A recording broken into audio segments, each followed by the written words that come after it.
Hey, this is David and Nathan. So, Nathan, what do we got today? Today we have a very special treat for all you Dungeon Masters. This is Hold the Line. It's about 3/4 through the first campaign, the dungeon. Now, I hear a lot of people had trouble with this level during testing, didn't they? This level has been very polarizing for our players. It seems like about half you guys get it within the first couple tries, and some people just can't wrap their heads around the concept. It's one of those levels that is drastically different in terms of strategy from the normal affair. I know when I was playing it, it started off pretty simple, but then got crazy at the end. Right.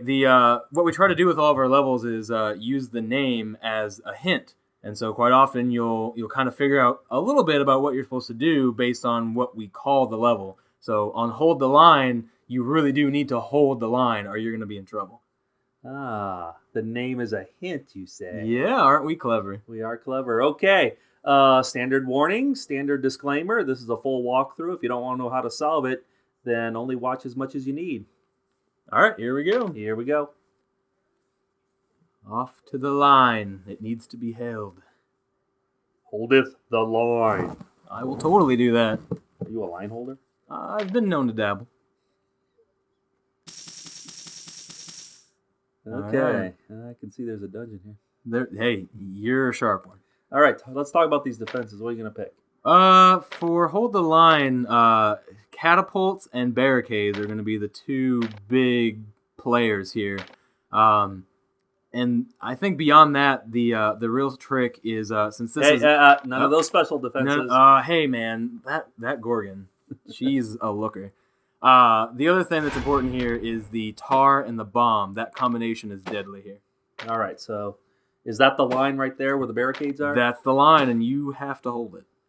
Where in this case, I have to hold it. Good, because I'm more of a spectator. You're not a line holder? I'm not a line holder. Yeah.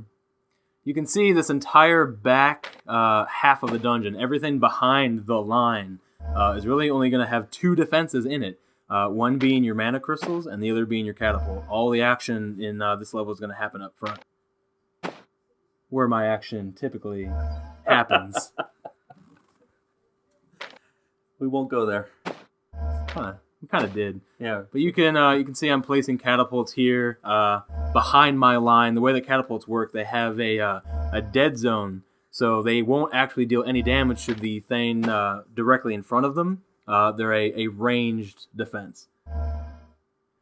Actually, they damage like 3 tile cells, right? 3 squares. Right. There's the point of impact where the big boulder hits, and then it splashes for a little bit less damage on either side of where that boulder strikes.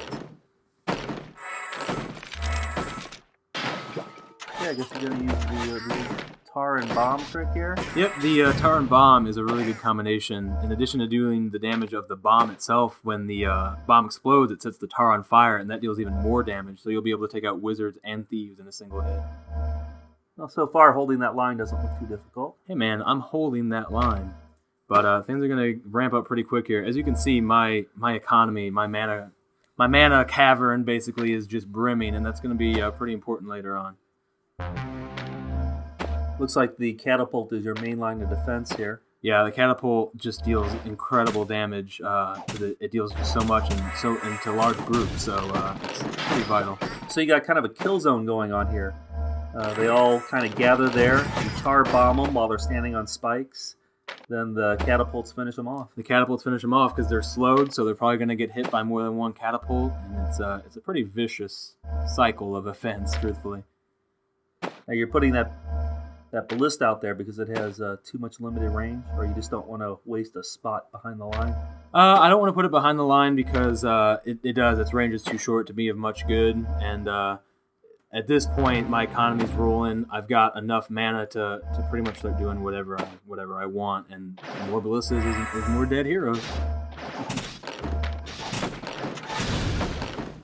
Okay, so we're going to slow them down some tar again. Here comes the bomb. Yep. And then then a broken record in there. Boom. One little lonely cleric. She doesn't last long. You can see I've got 2 rows of catapults now. That's going to be devastating. And that's a key to this level. That's what a lot of people struggle with is they can't get a hold of the line long enough to build up this impenetrable defense here. And you've got just really a metric ton of mana going on back there that's completely safe. Right, I'm already almost up to 300, 400 mana. Sometimes when I play this, I can get over 1,000 saved up, and there's really no threat of my mana being destroyed. Now, you did something interesting there. What's going on? One of the really cool features of the catapult is that it's a directional defense, so you can put it either to the left or to the right. Now, I'd normally put a mana crystal there. Well, that is a good tactic, keeping your mana crystal safe in a walled-up area. But in a level like this, there's just so much room for mana in the back of my dungeon. I have no need for safe mana. So I'm going to take advantage of that safe spot and put a catapult facing to the right. So it's going to just add even more damage to that kill zone that you were describing earlier. I don't think I've ever put a catapult in there before. I think I instinctively always put my mana in those safe spots. Yep, there's a lot of cool alternatives to walled off areas. That doesn't always mean put mana here. Lava lobbers do really well in there. The catapults do really well. You can also do catapults behind walls. There's just a lot of cool things that you can do that you might not expect right away.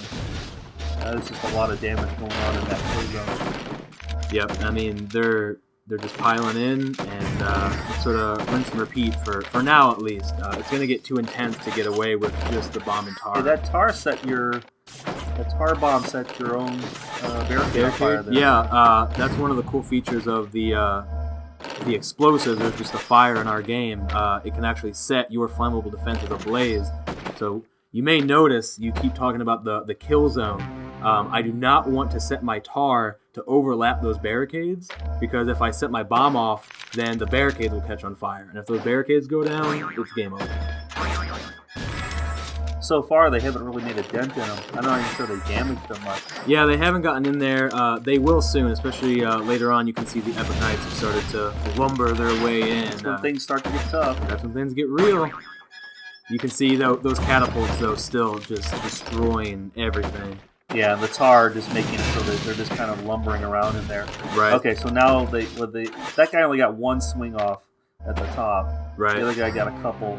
You can see that thief up there. I just had to take him out.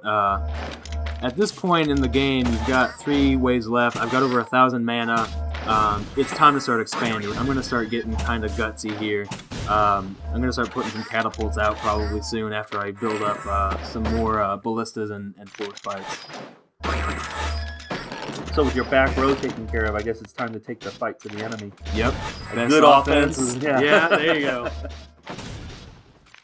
These thieves are trying to take out my defenses. It honestly doesn't even matter. I mean, they can take out 1 or 2, but I've just got so much mana. In fact, it makes them just sit there while you pummel on them in this particular case. Right. So, I mean, they're only hurting themselves. You're only hurting yourself. Those silly heroes. Poor little thief. That little guy. Nope. Get spiked.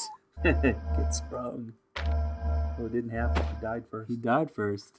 See, I'm placing some catapults out here now. I'm even going to push this wave. I don't even give a heck. Now, what's the benefit of doing that? The benefit of pushing waves, in addition to making you look cooler in front of your friends, it also gives you a higher score, because the faster that you can complete any given level, the higher your score will be. So if you want to get on the top of the leaderboard, you have to master the art of pushing waves early and really taking it to the limit of what you're capable of handling.